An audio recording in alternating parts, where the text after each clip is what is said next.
একবার এক হাসপাতালে দুই রোগী একটা রুম শেয়ার করছিলেন।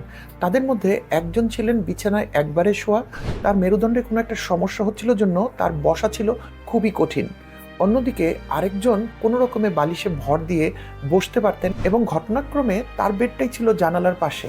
তো জানালার পাশে বসে থেকে এই রোগী প্রায়ই তার রুমমেটকে বলতে থাকতেন, বাইরের দিকটা কত সুন্দর, জানালা দিয়ে বাইরের মেঘ দেখা যাচ্ছে, ঘরবাড়ি দেখা যাচ্ছে, বাচ্চা ছেলেরা খেলছে, লোকজন সড়কে ব্যস্তভাবে সময় কাটাচ্ছে। আর বিছানায় শুয়ে থাকা রোগী এসব শুনে খুব বিরক্ত হতেন, কারণ তিনি মনে করতেন তার পক্ষে কোনোদিনই এই দৃশ্য দেখা সম্ভব হবে না।